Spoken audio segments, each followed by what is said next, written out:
Olá, meus amados, paz do Senhor. Estamos aqui nesta sexta-feira santa para falar do amor de Deus. Tem uma mensagem de Deus para o seu coração nesse dia em que as pessoas comemoram a morte de Cristo. E é isso, comemorar a morte de Cristo, porque Ele venceu a morte. E foi justamente através da morte dele que nós encontramos a vida. Então hoje é uma data para a gente comemorar a vitória de Cristo sobre o pecado. Hoje é um dia especial que nós iremos comemorar aquele que entregou a vida para nos salvar. E eu queria falar um pouco com vocês sobre esse período, sobre esta semana que nós vivemos agora. E para a gente ter um entendimento, né? Eu tenho aqui duas Bíblias. Uma é a Bíblia cronológica. Essa Bíblia cronológica não é uma Bíblia muito utilizada, e nem deve, porque ela é mais complicada o entendimento dela, porque ela está aqui dividida de acordo com a sequência cronológica que os fatos foram acontecendo, né? Então, se você for para acompanhar um culto, acompanhar alguma pregação, alguma coisa, vai ser difícil você achar os textos, porque eles não estão divididos na ordem em que as demais Bíblias foram divididas, né? Ali realmente é na ordem cronológica dos fatos. Mas aqui nessa Bíblia que é uma Bíblia normal, que é uma Bíblia dividida de acordo com o que a Septuaginta fez para facilitar a leitura, eu quero ler com vocês uma parte que está no Evangelho de Lucas, né, no capítulo 23, no versículo 33, e depois eu vou entrar então nessa semana. Quando chegaram ao lugar chamado a Caveira, ali o crucificaram, e aos malfeitores, um à direita e outro à esquerda. E dizia Jesus: Pai, perdoa-lhes, porque não sabem o que fazem. E repartindo as suas vestes, lançaram sortes. E o povo estava olhando, e também os príncipes zombavam dele, dizendo: aos outros salvou, salva-se a si mesmo, se é este mesmo o escolhido de Deus. E também os soldados escarneciam dele, chegando-se a ele e apresentando-lhe vinagre, e dizendo: se tu és o rei dos judeus, salva-te a ti mesmo. E também por cima dele estava um título escrito em letras gregas, romanas e hebraicas: este é o rei dos judeus. E um dos malfeitores que estavam pendurados blasfemava, dizendo: se tu és o Cristo, salva-te a ti mesmo e a nós também. Respondendo, porém, o outro repreendia, dizendo: tu nem ainda temes a Deus, estando na mesma condenação? E nós, na verdade, estamos condenados com justiça, porque recebemos o que os nossos feitos mereciam, mas este nenhum mal fez. E disse a Jesus: Senhor, lembra-te de mim quando entrares no reino.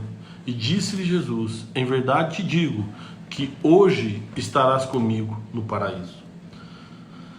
Olha só a coisa interessante, né? Jesus, ele está no momento da crucificação e ele pede para Deus perdoar aqueles que estão ali à sua volta e cuidando de matá-lo, né? Lá no livro de Romanos, se você pegar, você vai ver o seguinte, que Paulo escreve aos Romanos dizendo: aquele que confessar o Senhor Jesus, né, e com o coração crer que ele ressuscitou dos mortos, será salvo, né? Fala assim, se com tua boca confessares ao Senhor Jesus e com teu coração creres que Deus ressuscitou dos mortos, será salvo. Foi o que aquele ladrão ali fez. Não só confessou, como acreditou que Jesus ressuscitaria. Tanto que ele fala: Senhor, lembra-te de mim, né, no teu reino, quando entrares no teu reino. E Jesus falou: ainda hoje estarás comigo no paraíso. Nós vamos chegar aqui nesse texto, mas antes eu quero falar com vocês sobre essa semana que nós vivemos, tá? Eu já vi que tem um pessoal assistindo, queria mandar um abraço para o Tadeu, para a Sônia, que Tadeu está desejando a todos nós Feliz Páscoa. A Sônia, a Helena, a Samantha, a Helena escreveu: bom dia, pastor, que a paz do Senhor esteja sempre com toda a sua família, amém, a todos nós, né? O Anderson Tadeu, esse homem de Deus também, a pessoa que tem levado o nome do Senhor às pessoas, às casas. Deus te abençoe, viu, Anderson? E a Sônia também, que escreveu aqui, o Fernando Martins, que escreveu paz do Senhor a todos nós, né? Eu queria, conforme eu falei no início, eu estou aqui com uma Bíblia cronológica. É uma Bíblia que ela foi dividida na ordem cronológica que os fatos foram acontecendo. E então eu quero falar sobre esta semana que nós começamos, né, um sábado atrás, e vamos terminar essa semana no domingo de Páscoa. Inclusive, hoje eu não vou entrar no assunto da Páscoa, mas domingo eu vou entrar com um vídeo ao vivo para falar exclusivamente sobre a Páscoa. Mas hoje eu quero falar sobre a paixão de Cristo, sobre a morte de Cristo, que eu falei também no início, que nós devemos comemorar, porque a morte de Cristo não foi a derrota dele, mas foi a vitória dele sobre o pecado, sobre as forças malignas. E a morte dele, então, é a que nos deu vida. Então é um dia realmente para nós comemorarmos, tá? Então olha só, Jesus, diz a Bíblia que na última semana aqui na Bíblia cronológica, ele chegou a Betânia, naquela época, em 29 depois de Cristo, dia 1º de abril, né? Então ele chega a Betânia. O que está acontecendo aqui é o seguinte, só para a gente entender, né? Os judeus, principalmente os fariseus, os escribas, os saduceus também, né? Eles queriam encontrar uma maneira de tirar a vida de Jesus. Por quê? Porque eles temiam que Jesus pudesse ser para eles uma ameaça. Eles estavam vivendo um momento, apesar de estar sob o domínio romano, sobre o comando de Roma, eles estavam vivendo um momento bom, que eles queriam estar bem alinhados com Roma. E quando eles percebem que Jesus está agregando pessoas à sua volta, onde Jesus andava, muitas pessoas o seguiam, né? Jesus não andava só com os 12 discípulos, os 12 foi aqueles que ele escolheu para andarem com ele. Porém, muitos discípulos andavam, muitas pessoas acompanhavam, e eles queriam, porque queriam estar com Jesus. E a cada dia aumentando mais esse número de pessoas, e isso foi incomodando. Então, durante o tempo todo, os judeus ficavam vendo a maneira de pegar Jesus. Por quê? Porque eles queriam que ele dissesse alguma coisa que pudesse condená-lo. Eles queriam sempre, então sempre faziam perguntas, sempre colocavam casca de banana para ele escorregar, né? Sempre faziam perguntas para que Jesus caísse em condenação, para que eles tivessem então um motivo para levá-lo à condenação. E nunca conseguiam isso. Jesus foi andando e falando, ensinando, ele entrava nas sinagogas, ele ia até o templo, em todos os lugares, nas praças, nas ruas, ele ia andando e as pessoas iam atrás dele e ele ia falando o quê? Sobre o reino de Deus. Mas ele tinha uma mensagem que as pessoas não tinham como ficar assim, de forma indiferente, porque Jesus falou coisas que nunca ninguém havia falado. E eles estavam todos então muito maravilhados, muito admirados com tudo aquilo que Jesus ensinava. E aí, junto com isso, ele ia fazendo os milagres, e as pessoas foram então se aproximando dele. Até que aconteceu um fato que aí para os judeus foi a gota d'água: a morte de Lázaro e a ressurreição de Lázaro. Jesus, ele tinha acabado de fugir de Jerusalém porque eles queriam apedrejá-lo, né? Em um momento lá que ele está falando sobre a missão dele, e ele então coloca ali nas entrelinhas que ele é o escolhido de Deus, que ele é filho de Deus e que ele está ali para falar do reino. Os fariseus tentam apedrejá-lo e tal, e ele foge. E nisso ele vai andando então por diversas cidades ali na Galileia, na Judéia, mas ele vai andando em cidades e vai falando do evangelho, vai falando do reino de Deus. Até que chega até ele a notícia de que Lázaro, um amigo dele, está muito doente, e aí então ele decide voltar para Betânia, onde morava Lázaro. Betânia é uma cidade muito próxima de Jerusalém, acho que uns 3 quilômetros, e entre Betânia e Jerusalém estava o Monte das Oliveiras. E Jesus decide voltar para Betânia, e quando ele chega em Betânia, a notícia que tem é que Lázaro já está morto. E aí tem essa história famosa, tá no Evangelho de Lucas, né? E fala o seguinte, que quando chega em Betânia, a notícia que ele está morto, Maria e Marta, que eram as irmãs de Lázaro, e que essa família era muito amiga de Jesus, estão chorando. Jesus então vai até o túmulo, vai até o lugar onde Lázaro está sepultado, e ele pede o pessoal tirar a pedra, e ele chama Lázaro para fora, né? Fala: Lázaro, venha para fora. E Lázaro ressuscita, e ele sai então com as ataduras, sai com um pano na cabeça, eu acho que imagino parecendo uma múmia. E aí, ali foi a gota d'água. Ali então os fariseus se reúnem e falam assim: olha, se nós não tomarmos uma providência, isso aqui que eu estou falando para vocês está no Evangelho de Lucas, no capítulo 11.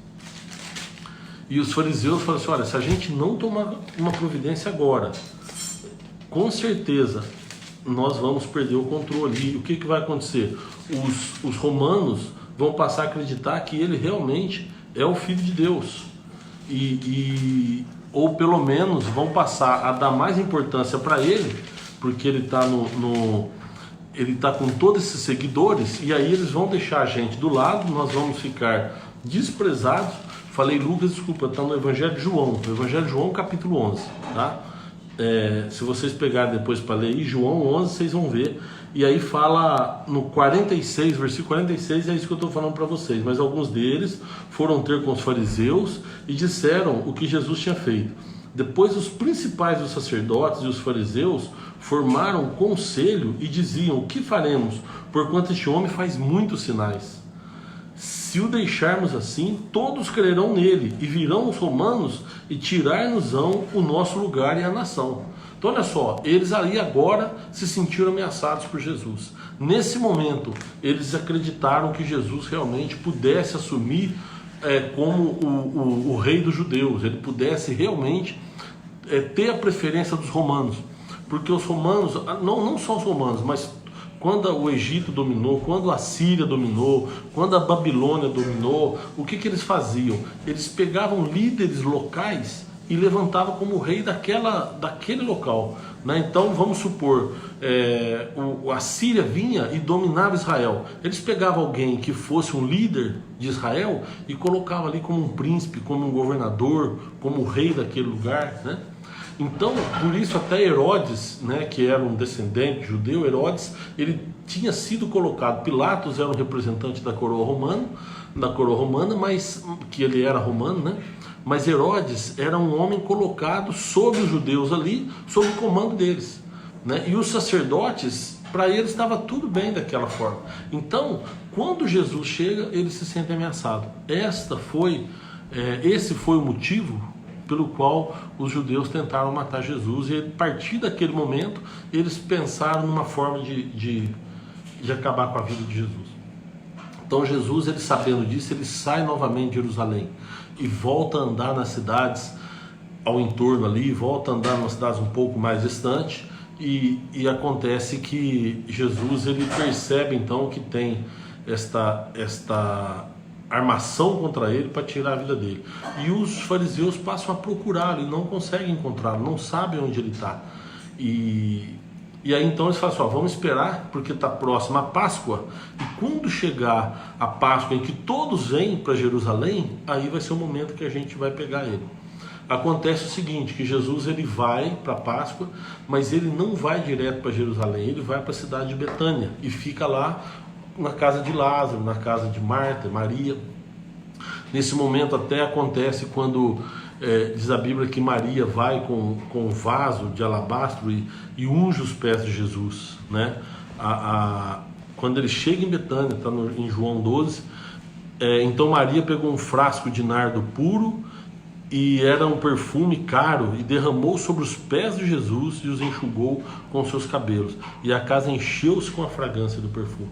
Ali Maria então ela tinha ungido os pés de Jesus, né? E Jesus está esperando e pede para o pessoal ir para Jerusalém. E aí todo mundo procurando ele e ele decide ir depois.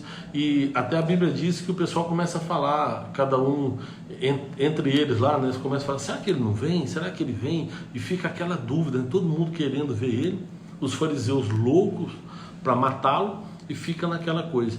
E aí então vem a entrada triunfal, o que a gente chama de entrada triunfal, que os católicos comemoram como o Domingo de Ramos. Aí eu quero aqui não polemizar, tá? Aonde eu quero chegar? Na mensagem da cruz. Eu quero chegar aqui no momento em que Jesus entregou a sua vida por amor de nós, para o perdão dos nossos pecados. Mas tem aqueles que acreditam que foi no domingo, e tem aqueles que acreditam que foi no sábado a entrada triunfal, né? Por isso tem aí o Domingo de Ramos, porque diz que quando ele entra montado no jumentinho. Em Jerusalém tem a Porta Dourada. Essa Porta Dourada, que inclusive é onde os judeus estão esperando o Messias até hoje, é a porta por onde Jesus entra. Jesus ele chama dois dos seus discípulos e fala, olha, vai até um lugar, chega lá, você vai ter dois jumentos, um jumento e uma jumenta amarrada, você desamarra e traz para mim. Se alguém perguntar o que vocês estão fazendo, fala, olha, o mestre disse que precisa, mas que depois ele devolve. E aí então acontece que Jesus ele faz a entrada triunfal em Jerusalém. Então ele entra montado no jumento pela Porta Dourada e sai. E diz que as pessoas iam jogando as vestes, as roupas na frente, e uns iam jogando ramos de palmeiras e iam gritando, Hosana, Hosana, né? Enfim, eles iam glorificando o nome do Senhor, né? Eles falavam, Hosana, Hosana, bendito é aquele que vem em nome do Senhor. Ou seja, eles acreditavam que ali estava o Messias, que ali estava aquele que tinha sido profetizado por Isaías, né? Onde eles falavam isso, que ali estava entrando o Messias, ali estava entrando realmente o verdadeiro Salvador. E eles então gritavam, Hosana, Hosana, bendito é aquele que vem em nome do Senhor. E Jesus foi entrando, e aí ele decide ir até o templo. E quando ele vai até o templo, quando acontece aquela revolta, aliás, a segunda vez, quando Jesus ele vê aquele monte de gente no templo, por isso tem gente que acha que é sábado, porque lá em Ezequiel, se não me engano 46, fala que a porta do templo, ela ficava aberta aos sábados e aos dias de descanso, porque sábado, na verdade, né, significava um dia de descanso, então ela era aberta aos sábados, nos dias de descansos, né? E tinha um outro momento lá, que era o momento da lua nova, que normalmente era no início do mês. Fora isso, nos outros 6 dias, o templo ficava fechado. Então, tem estudiosos que falam, não, é domingo, né? Como a maioria comemora essa entrada triunfal, inclusive os católicos e muitas igrejas evangélicas, porém algumas diz que esse dia foi no sábado. Por quê? Porque se o templo estava aberto, teria que ser sábado, né? Porque a porta do templo estava aberta. Mas enfim, é o que eu te falei, não quero polemizar, não quero aqui entrar quem está certo e quem está errado. Por quê? Porque a Bíblia não fala, era sábado, a Bíblia não fala, era domingo. O que ela fala é que ele entrou montado no jumentinho para cumprir também o que havia sido profetizado. E aí ele entra, e quando ele chega no templo, ele vê muitos cambistas, muitas pessoas fazendo comércio no templo. Então, era um momento de sacrifício. A pessoa que ia levar o sacrifício para o templo, ela preparava a oferta e levava aquela oferta como que realmente priorizando as coisas de Deus. Então ela pegava uma oferta que ela preparava com muito carinho. Aqueles que tinham mais condições, tinham ovelhas, tinham os cordeiros que eram perfeitos, tinham que ser perfeitos, e que eles cuidavam daquilo para oferecer um templo. Mas aqueles que não tinham condição, podia dar um casal de pombos, né? Enfim, cada um levava a oferta de acordo com a sua condição. O que acontecia? Nesse tempo de festa, muitos iam sem nada, com as mãos vazias, chegavam um tempo, compravam alguma coisa para oferecer, né? Então, aquilo ali era um desdenho da palavra de Deus, era alguém menosprezando aquilo que Deus tinha dado como orientação lá atrás, né? Através de Moisés. Então acontece isso, as pessoas estão ali comercializando no templo, né? E até hoje, pode ver, quando tem um lugar onde as pessoas dedicam muita fé àquele lugar, ou alguma situação que aconteceu ali, né? Eles tem um comércio muito grande em volta daquilo para aproveitar da fé das pessoas. E o que estava acontecendo ali era isso, muita gente aproveitando da fé daqueles judeus que estavam indo ao templo. E Jesus então se revoltou e chutou a mesa, virou mesa, ficou muito bravo. Por quê? Porque ele falava: vocês estão profanando a casa do meu pai. Esse lugar é um lugar de oração, como já foi também dito nos nossos antepassados. Aqui é um lugar de oração, e vocês estão profanando esse lugar, vendendo coisas e negociando coisas. Enfim, Jesus, depois desse período aí, ele volta para Betânia. Ele estava hospedado lá na casa de Lázaro, e ele volta para Betânia. No dia seguinte, ele volta para Jerusalém.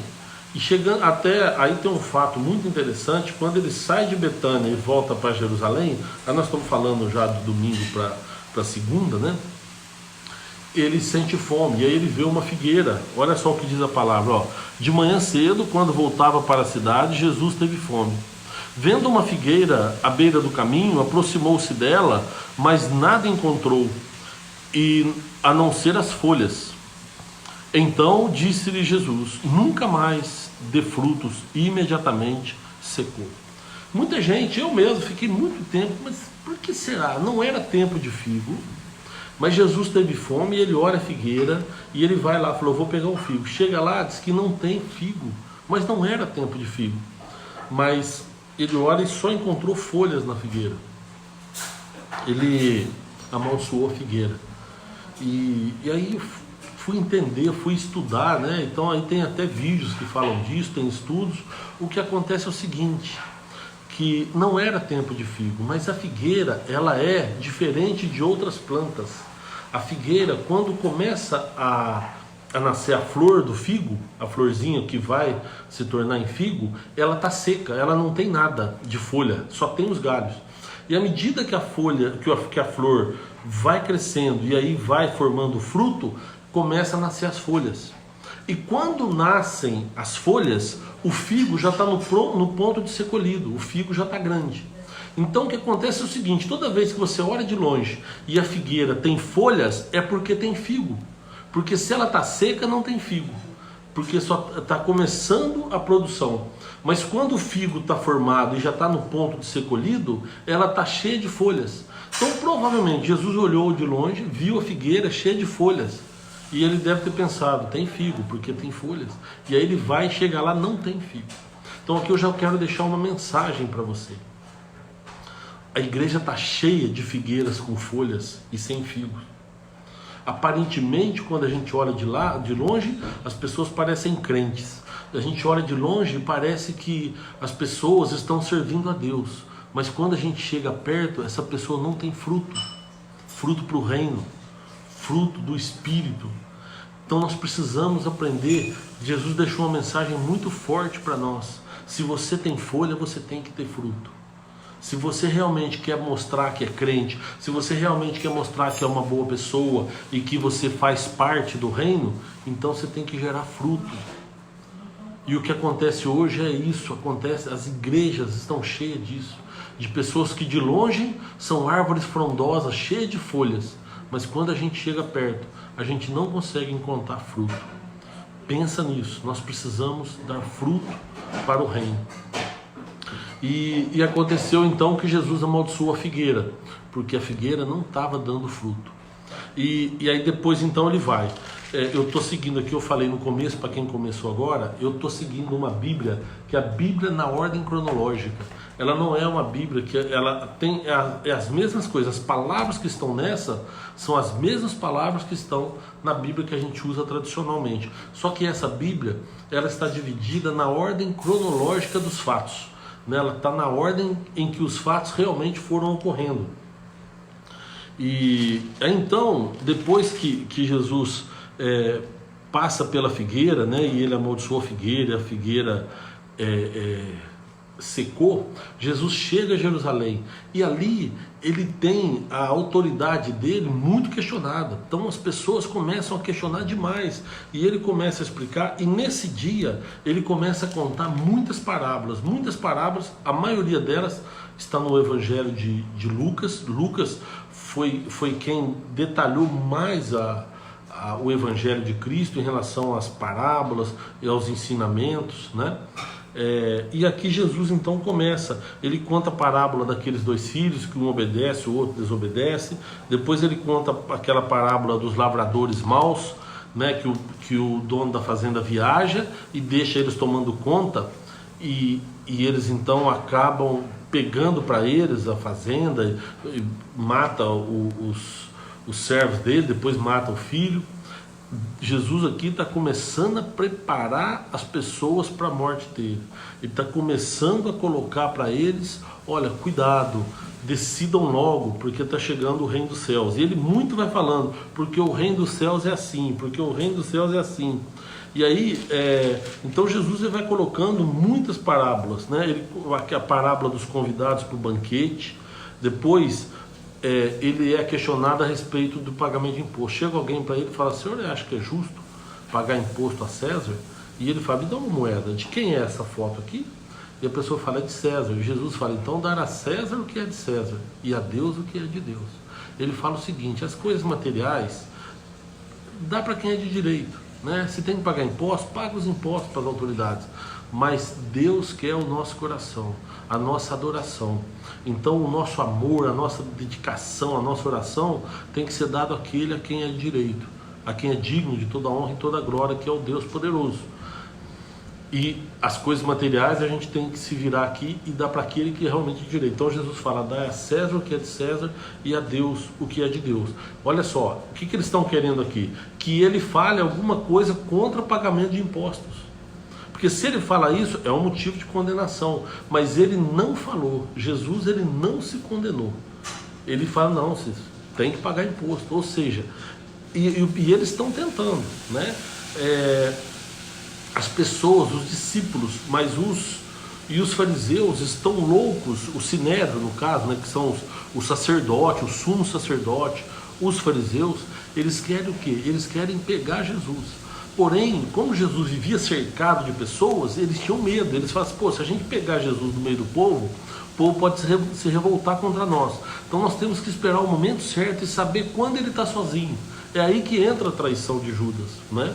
Mas enfim, aí depois Jesus ele vai, né? Na segunda-feira ele continua falando a respeito do reino, ele vai operando milagres, mas principalmente dando ensinamentos. Jesus ele tira aquela semana, aqueles dias ali, para ensinar. Então ele vai falando acerca do maior mandamento. Quando perguntam para ele qual é o maior dos mandamentos, né, que ele fala: amar o teu Deus de todo o teu coração, de todo o teu entendimento, de toda a sua força, e amar ao seu próximo como a ti mesmo. E ele fala: desses dois mandamentos dependem toda a profecia. Depois eles começam a perguntar sobre os ancestrais, e assim vai. A condenação dos fariseus, ele pede para tomar cuidado. Olha, cuidado com os fariseus. Jesus volta para Betânia. Na terça-feira ele volta para Jerusalém, e aí então ele começa a falar dos sinais do fim dos tempos. Ele começa então a dar um ultimato nas pessoas e a falar o seguinte: olha, sobre a volta dele, sobre o final dos tempos, né? Isso está em Mateus 24. E aí na sequência ele fala em Marcos 13, também fala isso, em Lucas 21 ele fala isso, né? Aí ele começa a ensinar as parábolas, ele conta as parábolas das 10 virgens, a parábola dos talentos, e assim vai. Eu tô apressando aqui, mas só para mostrar a semana de Jesus. Nós estamos aqui na terça-feira, mas eu quero chegar na sexta-feira, no dia de hoje. Aí então vem a conspiração. Na quarta-feira, na terça-feira tem a conspiração contra Jesus. É quando os fariseus eles acham Judas e oferecem para ele as 30 moedas para ele entregar Jesus no momento certo. E aí então Judas ele fala: olha, espera que no momento certo eu entrego ele sozinho nas mãos de vocês. Na quarta-feira Jesus ele é novamente ungido. Fala assim: olha, estando Jesus em Betânia, na casa de Simão o leproso, provavelmente ele tinha ido visitar Simão, aproximando-se dele uma mulher com um frasco de alabastro contendo um perfume muito caro. ela o derramou sobre a cabeça de Jesus quando ele se encontrava reclinado à mesa. E os discípulos, ao verem isso, ficaram indignados e perguntaram: por que este desperdício? Este perfume poderia ser vendido por um alto preço e o dinheiro tendo sido dado aos pobres. Percebendo isso, Jesus lhes disse: por que vocês estão perturbando essa mulher? Ela praticou uma boa ação para comigo, pois os pobres vocês sempre terão consigo, mas a mim vocês nem sempre terão. Quando derramou este perfume sobre o meu corpo, ela o fez a fim de me preparar para o sepultamento. Eu lhes asseguro que em qualquer lugar do mundo inteiro onde este evangelho for anunciado, também o que ela fez será contado em sua memória. Olha só que interessante.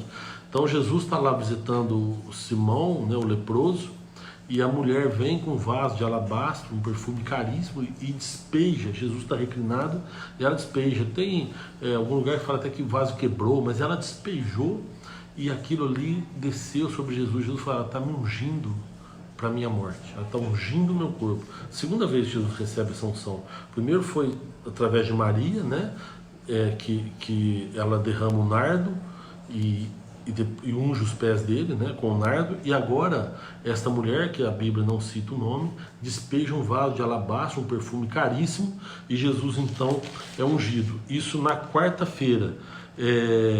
Aí vem então o pacto da traição, né, quando Judas, que os judeus fizeram a conspiração, e agora Judas vai se preparar então para trair Jesus. Algumas pessoas começam a procurar Jesus e querem ver Jesus, e inclusive alguns gregos que querem ver, chegam para um dos discípulos e falam: olha, a gente só quer chegar perto dele, só quer conhecer ele. E eles vão e levam esses gregos até Jesus. E depois tem a rejeição de Cristo dos judeus. Olha, mesmo depois que Jesus fez todos aqueles sinais miraculosos, não creram nele. Isso aconteceu para se cumprir a palavra do profeta Isaías, que diz: Senhor, quem creu em nossa mensagem e a quem foi revelado o braço do Senhor? Porque aqui, Jesus começa a se entristecer, porque as pessoas não acreditam na mensagem de salvação que ele está pregando. Isso aqui nós estamos falando então da quarta-feira. Jesus, ele passou a segunda, a terça, passou domingo, na verdade, domingo, segunda, terça, quarta, falando justamente do reino e chamando a atenção das pessoas para aquilo que ia acontecer. Ele sabia que estava chegando a morte dele, ele falou para as pessoas disso, mas ele contou muitas parábolas ensinando as pessoas: olha, abra mão das coisas inúteis e valorize aquilo que realmente vale a pena, que é o reino de Deus. Ele passou esses 4 dias contando tudo isso.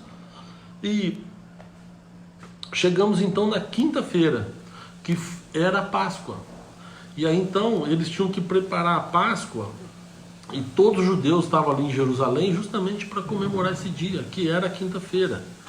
E aí então chega o dia da Páscoa e os irmãos estão ali comemorando, e Jesus, ele vai para um cenáculo com eles para comemorar a Páscoa, e ali é o último dia que Jesus, em vida aqui na terra, né, se reúnem com seus discípulos para comer a Páscoa. E ele fala isso, né, sobre a questão da última Páscoa. É ali que Jesus fala para Pedro: Pedro, você ainda hoje você vai me negar 3 vezes, né, antes que o galo cante. E é nessa noite também que eles estão reunidos ali, e que Jesus fala para Judas: vai e faça o que você tem que fazer logo, né? Jesus fala assim: não se perturbe. Aqui que Jesus também, com eles reunidos, fala para eles: olha, não se perturbe o coração de vocês, creio em Deus e creio também em mim. Na casa de meu pai há muitas moradas, porque se não fosse assim, eu lhes teria dito: eu vou para lá e vou preparar moradas, e voltarei para vós, e os buscarei e os levarei comigo. Está em João 14. E aí então um dos discípulos, Tomé, fala: se a gente não sabe para onde vai, como é que saberemos o caminho? E Jesus fala para ele: eu sou o caminho, a verdade e a vida. Ninguém vem ao Pai senão por mim. Olha que Jesus fala: ninguém vai ao Pai. Ele fala: ninguém vem ao Pai. né? Jesus ali está se colocando na condição de Deus. E aí então ele dá esse grande ensinamento. Depois ele, na sequência, ele fala para eles: olha, eu vou, mas eu vou enviar para vocês um novo Consolador. Ele fala: se eu não for, não tem como o Consolador vier, porque a semente, para ela dar uma árvore, né, ela tem que cair no chão e morrer. E aí dela nasce uma nova árvore que gera muitos frutos. Olha que interessante. Se você pegar uma semente verde e jogar, ela não nasce. Você tem que esperar ela secar, você tem que esperar ela morrer, para ela então ser plantada e nascer uma nova árvore. E Jesus está falando isso. Então ele está falando o quê? Eu tenho que morrer. Eu sou a semente. Eu sou aquele da onde vai ser gerado a vida de vocês. Mas se eu não for para o chão e não morrer, o Consolador, o novo Consolador, o Espírito Santo de Deus, não poderá vir. Então Jesus está falando ali. Então ele morre, nasce novamente e a partir dali ele nos dá a vida, né? Então Jesus ele fala para eles dessa vinda do Espírito Santo, e ali ele deixa ali uma mensagem importantíssima, que até tem um livro que eu escrevi que chama Se Liga, que é sobre essa mensagem. Jesus ele fala: eu sou a videira e o meu pai é o lavrador, né? E eu sou a videira e vocês são os ramos. Mas o ramo, se ele quiser dar fruto, ele tem que estar ligado na videira, né? Então não adianta o ramo que não dá fruto, ou o ramo que não estiver ligado na videira, ele não poderá dar fruto. Ele vai ser arrancado, cortado e jogado fora. Mas aquele ramo que está ligado na videira, ele é podado e dali vai gerar muito fruto. Então Jesus fala isso, fala: eu sou a videira verdadeira e vós sois os ramos. E se você quiser dar fruto, você tem que estar ligado na videira. Jesus ele começa a alertar os discípulos sobre a perseguição que o cristão vai sofrer. Ele: cuidado, porque muitos vão perseguir vocês por causa de mim. Por causa do amor que vocês têm a mim, vocês serão perseguidos. E hoje você pode ver que a igreja, em muitos países, o Brasil, nós não temos perseguição, né? Essa questão de mandar fechar a igreja, né? Nós temos liberdade para adorar a Deus, nós temos liberdade para poder falar do amor de Deus. Olha, tem muitos países que isso que eu estou fazendo aqui via redes sociais é proibido. Tem muitos países que a mensagem do Evangelho é proibida, mas nós temos essa liberdade. E Jesus está ensinando eles aqui o seguinte: cuidado, porque vocês serão perseguidos por causa de mim. E aí depois, em João 17, Jesus faz a oração de despedida para eles, uma oração maravilhosa, onde ele ora por nós. Ele fala: Senhor, eu peço não só por... Ele está orando pelos discípulos, e ele fala: eu peço não só por esses que estão aqui, mas também por aqueles que vão acreditar neles, que vão acreditar em pessoas que eles ensinaram. Então é uma coisa assim tremenda. Ele fala assim, ó, quer ver, eu vou achar aqui, apesar do que eu falei, essa Bíblia ela é em ordem cronológica, é mais difícil. Mas ele fala assim, olha só: santifica-os na verdade, está orando aqui pelos discípulos, santifica-os na verdade, a tua palavra é a verdade. Assim como me enviaste ao mundo, eu os enviei ao mundo. Em favor deles eu me santifico, para que também eles sejam santificados pela verdade. Minha oração não é apenas por eles, eu rogo também por aqueles que crerão em mim por meio da mensagem deles, para que todos sejam um. Pai, como tu estás em mim e eu em ti. Olha só que coisa tremenda. Jesus orando por nós, meu amado. Jesus falou: eu estou pedindo não só por eles, mas por aqueles que vão acreditar em mim através da mensagem que eles deixarão. E ali então começa, Jesus dá a eles a determinação para eles seguirem falando do reino de Deus, falando do Evangelho. E aí então, Jesus, ele, depois da Páscoa, até lá em Lucas 15, né, que ele fala para eles, fala: olha, eu desejei muito esse momento. Desejei muito comer convosco essa Páscoa. Lucas 22.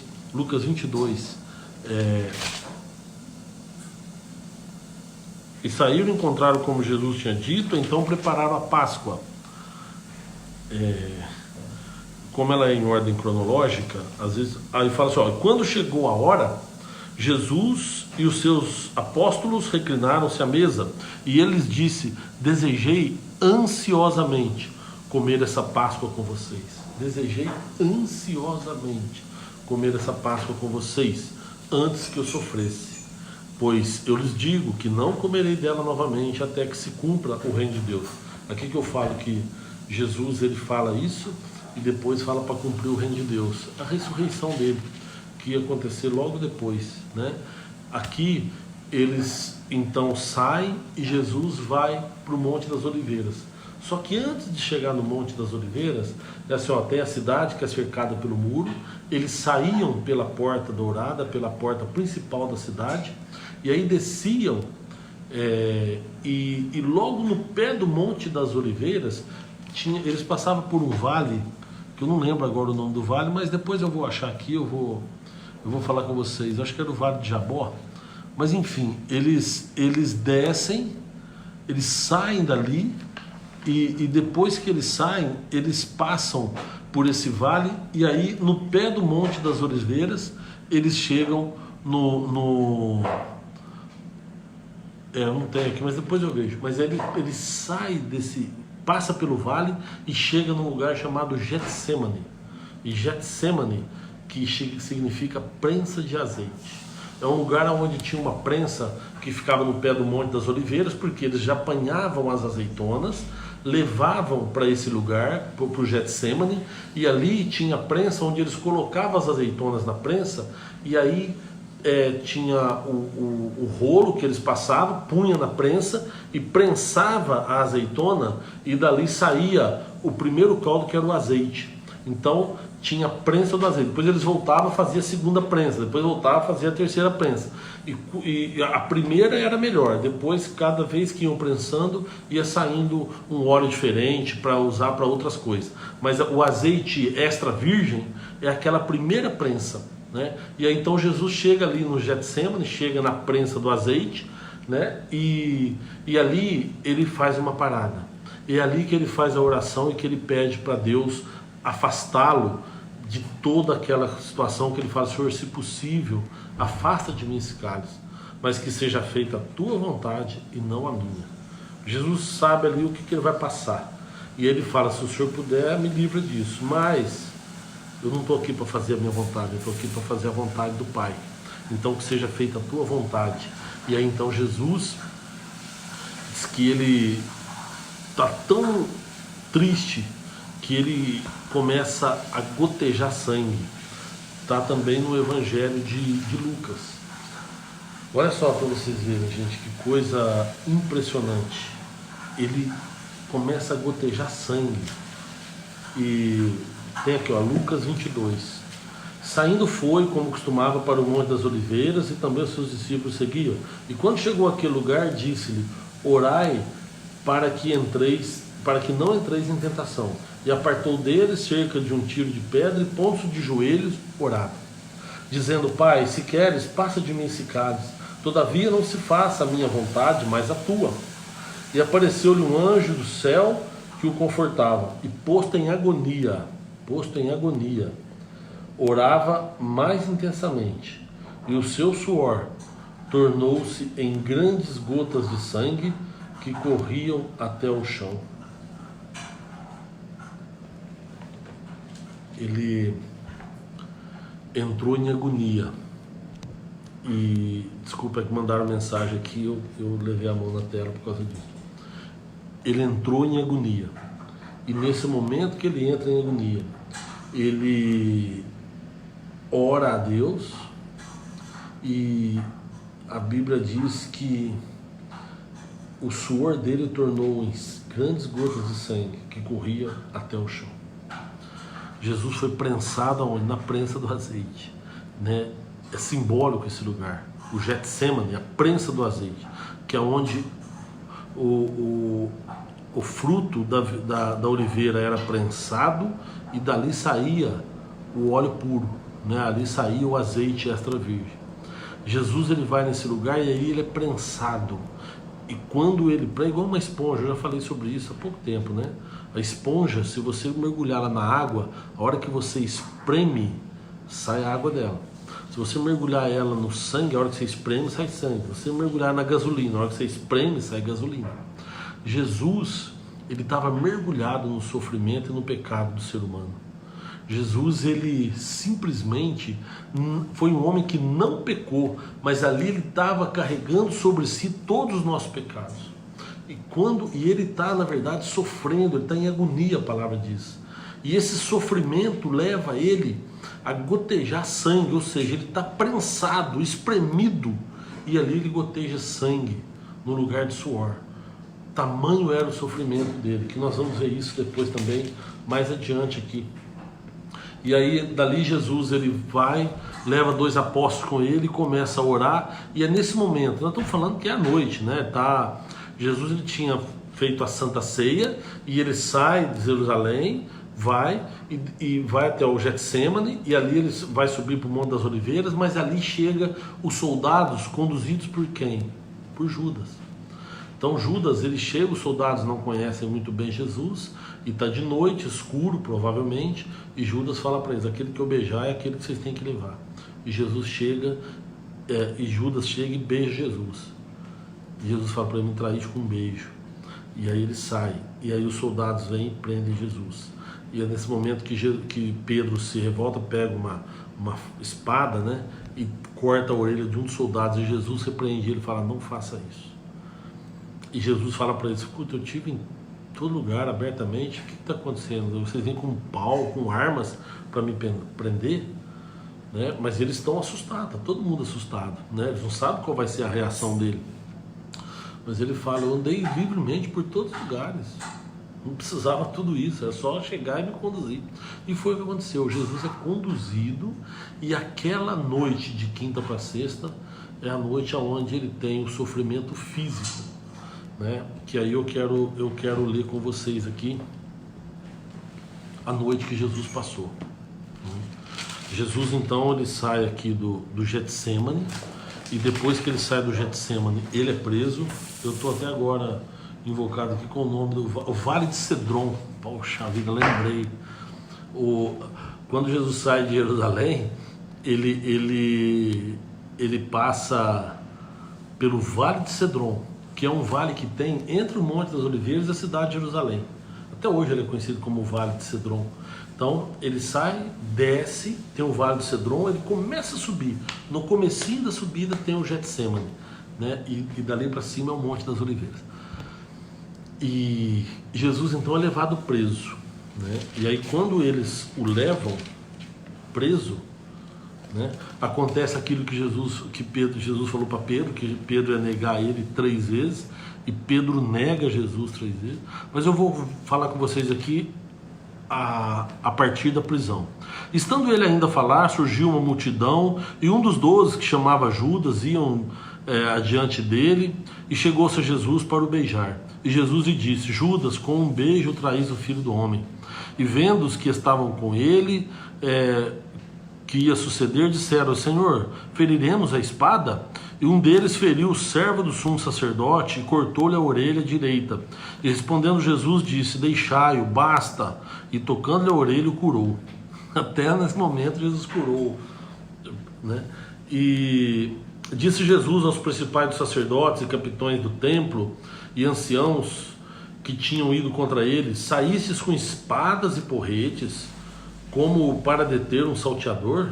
Tenho estado em todos os dias convosco no templo, e não estendestes as mãos contra mim, mas esta é a vossa hora, e o poder das trevas. Olha o que Jesus fala para ele, o poder das trevas. Então, prendendo, levaram e o meteram em casa do sumo sacerdote, e Pedro seguia-o de longe. E havendo-se acendido fogo no meio do pátio, estando todos sentados, assentou-se Pedro entre eles. E aqui então eles começam a julgar Jesus, e Pedro vai, e o pessoal reconhece Pedro, e Pedro fala, não, eu não conheço. Ele nega Jesus aqui 3 vezes. Os homens que detinham Jesus zombavam dele, ferindo e vendando-lhe os olhos. Olha, começa agora, certo? Primeiro, o pessoal tirando sarro dele, o pessoal provocando, eles colocaram uma venda nos olhos dele, feriram-lhe o rosto, bateram nele e perguntaram dizendo, profetiza-nos, quem é que está te ferindo? e outras muitas coisas diziam contra ele, blasfemando. E logo que foi dia, ou seja, ele passou a noite sendo torturado. Jesus passou a noite sendo agredido, maltratado, torturado. E então e logo foi o dia, e ajuntaram-se os anciãos do povo e os principais sacerdotes, os escribas, e o conduziram ao seu concílio. E lhe perguntaram: se tu és o Cristo, dize-nos. E ele replicou: se vos disser, vocês não vão acreditar. E também, se vos perguntar, não respondereis, e nem me soltareis. Desde agora, o Filho do Homem se assentará à direita do poder de Deus. Essa foi a resposta de Jesus para eles. E disseram todos: logo, és tu o Filho de Deus? E ele lhes disse: vocês é que estão dizendo que eu sou. Então disseram: de que mais testemunho necessitamos? Pois nós mesmos ouvimos da boca dele. Ou seja, eles queriam que Jesus dissesse, mas ele não disse. Ele falou: vocês é que estão falando isso. E levando toda a multidão deles, o levaram para Pilatos. E começaram a acusá-lo, dizendo: havemos achado esse homem pervertendo a nossa nação. Olha o que recusaram Jesus. O que acusaram? De perverter a nação, proibindo dar tributo a César e dizendo que ele mesmo é Cristo, o Rei. Então olha só, a mentira, a farsa. Você já foi acusado injustamente? Você deve imaginar o que está acontecendo aqui. Eu já fui acusado injustamente diante de Deus. E você provavelmente pode ter acontecido algum dia que também você foi acusado injustamente. E olha só, proibindo dar o tributo a César e dizendo que ele mesmo é Cristo, o Rei. Tem coisa que a gente é acusado daquilo que a gente realmente fez, e tem coisa que é acusado daquilo que a gente não fez. Jesus aqui, ele não tinha falado: eu sou o Cristo, o Rei, e nem tinha falado: vocês não devem dar tributo a César. Pelo contrário, falou: vocês devem dar o tributo a César. Mas foi essa acusação contra ele. Mas Pilatos, então, ele vai para julgamento, e Pilatos fala com ele, e Pilatos fala: olha, eu não vejo culpa nele. E disse aos principais dos sacerdotes, a multidão: eu não acho culpa alguma neste homem. Mas eles insistiam cada vez mais, dizendo, e alvoroça o povo, ensinando por toda a Judéia, começando desde a Galiléia até aqui. Ele fica alvoroçando o povo. Então Pilatos, ouvindo falar da Galiléia, perguntou se aquele homem era galileu. E sabendo que era da jurisdição de Herodes, remeteu a Herodes, que também naqueles dias estava em Jerusalém. Herodes tinha ido para lá também por causa da Páscoa. E Herodes, quando viu a Jesus, alegrou-se muito, porque havia muito que desejava vê-lo, por ter ouvido dele muitas coisas, e esperava que ele veria fazer algum sinal. E interrogava-o com muitas palavras, mas ele nada respondia. Olha que interessante isso aqui. Herodes queria ver Jesus, tinha curiosidade de conhecê-lo, e queria que Jesus fizesse algum sinal. Tem gente que trata Jesus como se ele fosse um mágico. Tem gente que trata Jesus e diz: eu quero ver um sinal. O sinal está reservado para aquele que anda com Cristo. As pessoas que andavam com ele viam sinais a todo momento, a cada instante. Jesus dava um sinal de ensinamento, de milagre, de cura. Aí chega agora uma pessoa que não conhecia Jesus e que não andava com ele e quer ver um sinal. O que acontece muitas vezes é isso: você não quer andar com Cristo, você se recusa a andar de acordo com os ensinamentos dele, andar com ele, mas quer ver o sinal quando você precisa. Os sinais do Senhor estão separados para quem anda com ele. E estavam os principais dos sacerdotes, os escribas, acusando-o com grande veemência. E Herodes com seus soldados desprezou-o, escarneceu dele, vestiu-o de uma roupa resplandecente e tornou enviá-los a Pilatos. E no mesmo dia Pilatos e Herodes entre si se fizeram amigos, pois dantes andavam em inimizade. Olha só, até nesse momento Jesus opera sem eles perceberem, Através de Jesus eles fizeram amizade. Enfim, e aí vem aqui a condenação, aonde Pilatos fala para eles: olha, eu posso soltar um condenado. E aí tinha o bandido lá, o Barrabás, que era um bandido. Se ele estava condenado à forca, à cruz, é porque ele tinha cometido algum homicídio, alguma coisa, ou ter trabalhado contra a coroa romana. Mas o povo mesmo assim prefere que Pilatos solte o Barrabás, apesar de Pilatos falar para eles: eu não vejo culpa em Jesus. Mesmo assim, eles quiseram que soltasse Barrabás e que condenasse Jesus. E aí então ouvindo, né, o povo gritar, crucifica, nós queremos Barrabás, ele então soltou Barrabás, bandido, e Jesus é crucificado com outros 2 ladrões. E quando o iam levando, tomaram um certo Simão Cirineu, que vinha do campo, e puseram a cruz às costas para que levasse após Jesus. Seguiam grande multidão do povo, de mulheres, os quais batiam no peito e o lamentavam. Porém Jesus, voltando-se para elas, disse: filhas de Jerusalém, não choreis por mim, chorai antes por vós e por vossos filhos. Porque eis que hão de vir dias em que dirão: bem-aventurados as estéreis e os ventres das que não geraram. Jesus está falando o seguinte: vocês estão chorando, sofrendo por mim, não faça isso por mim, faça por vocês. Jesus está falando também disso, falando assim: olha, eu vou vencer a morte e eu vou sentar à direita do meu Pai, mas vocês é que estão sofrendo. Jesus, naquele momento, ele sofria não pelas dores físicas, não por ter sido espancado, maltratado, humilhado. Jesus estava sofrendo porque as pessoas não acreditavam na mensagem que ele tinha levado, né? E então começaram a dizer aos montes. Aí olha só, quando chegaram ao lugar chamado A Caveira, ali o crucificaram, e também aos malfeitores, um à sua direita e um à sua esquerda. Aí vem naquele texto que nós lemos lá no início, né? Para quem entrou agora, lá no início nós lemos esse texto. E dizia Jesus: Pai, perdoa-lhes, porque não sabem o que fazem. E repartindo as suas vestes, lançaram sorte. E o povo estava olhando. E também os principais zombavam dele, dizendo: aos outros salvou, salva-se a si mesmo, se este é o Cristo, o escolhido de Deus. E também os soldados escarneciam dele, chegando a ele, apresentando-lhe vinagre e dizendo: se tu és rei dos judeus, salva-te a ti mesmo. E também por cima dele estava um título escrito em letras gregas, romanas e hebraicas: este é o rei dos judeus. E um dos malfeitores que estavam pendurados blasfemava dele, dizendo: se tu és o Cristo, salva-te a ti mesmo. E respondendo, porém, o outro repreendia-o, dizendo: tu nem ainda temes a Deus, estando na mesma condenação? É aqui que eu quero chegar. Nós estamos na sexta-feira da paixão, sexta-feira santa. Jesus aqui, nesse momento, ele estava já crucificado, né? Jesus, ele foi levado, né? E aqui fala na hora terceira.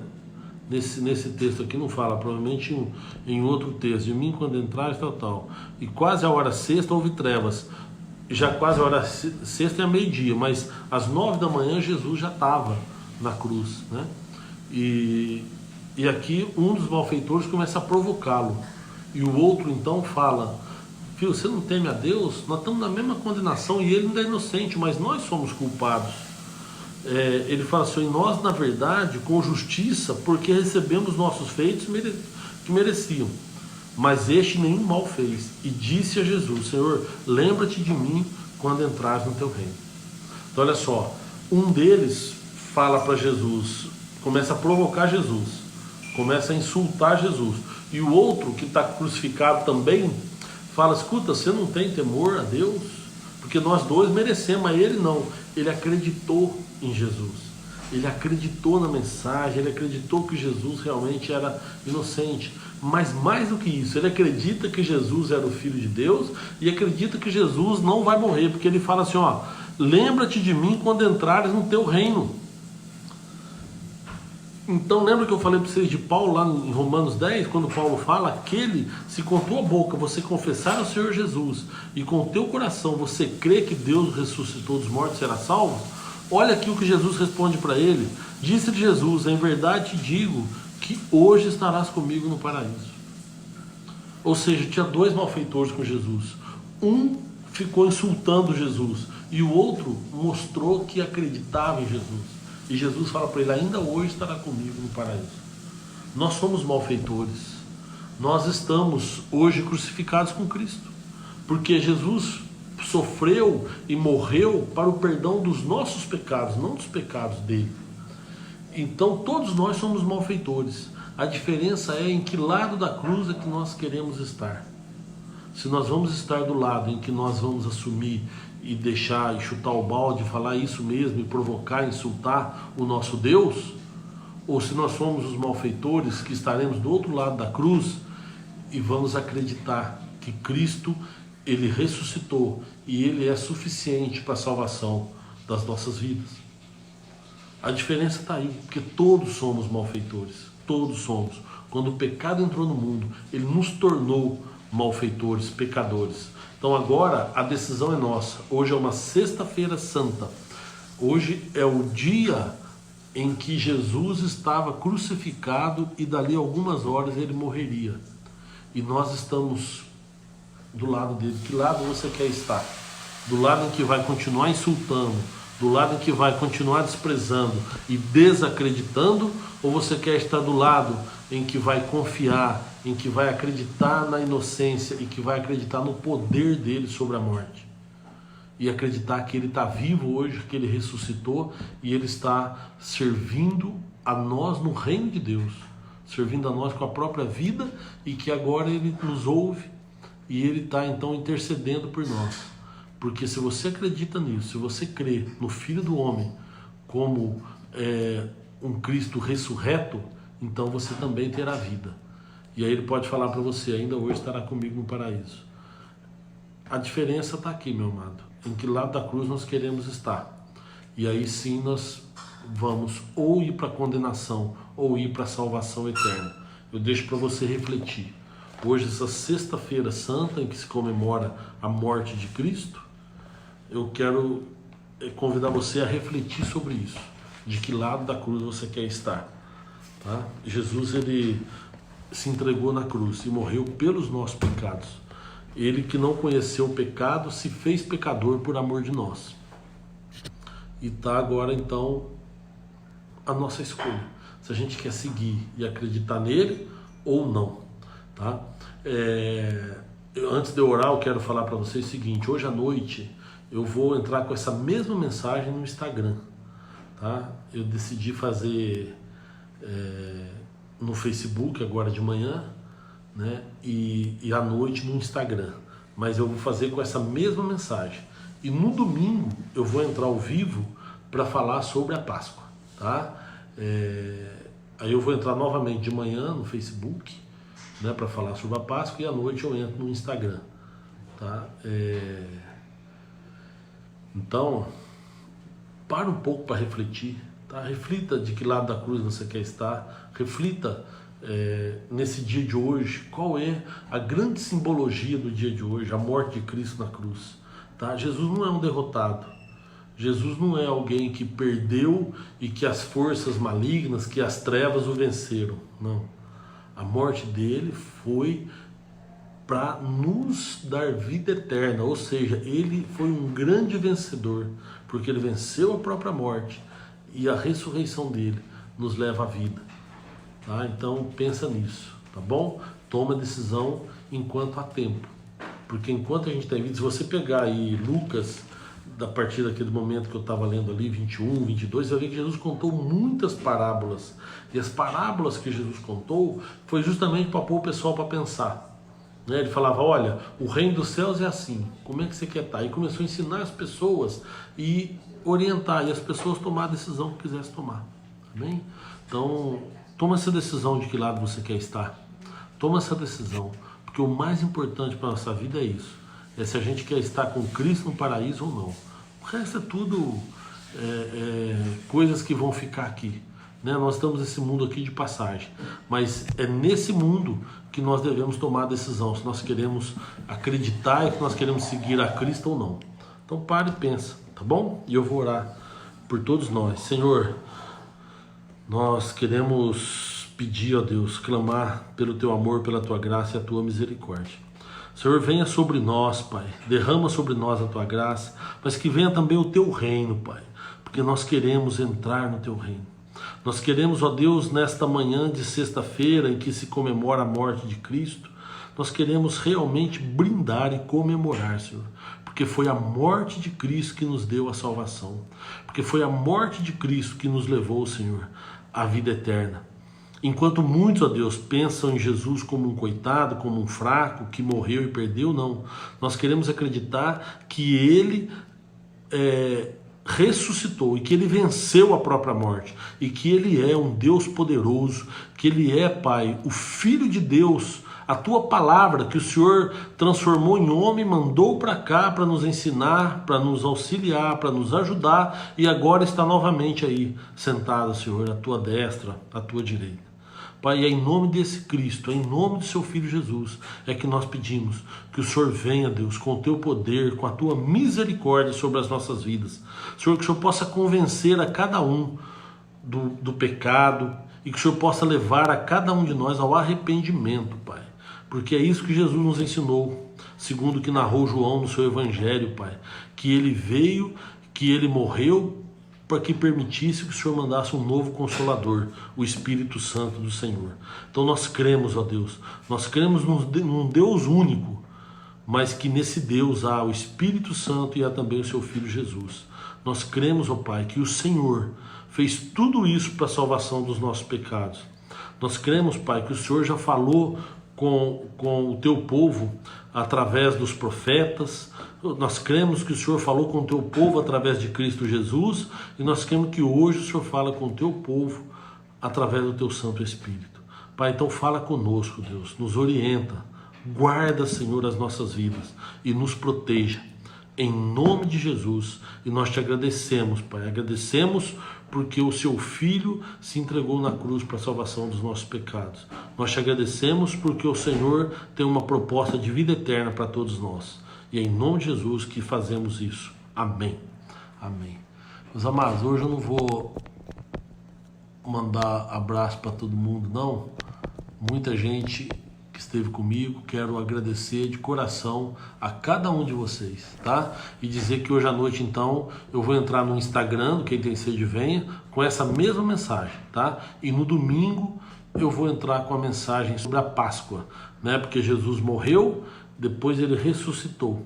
E a Páscoa, na verdade, ao contrário do que muitos pensam, não comemora simplesmente a ressurreição de Cristo, ou não comemora um renascimento, igual muita gente pensa, e nem tem coelho e nem ovo de chocolate, tá? A Páscoa comemora-se a libertação de um povo, e aí nós podemos trazer para a nossa vida como Páscoa sendo uma libertação nossa dos nossos pecados, e aí sim nos concedendo a vida eterna.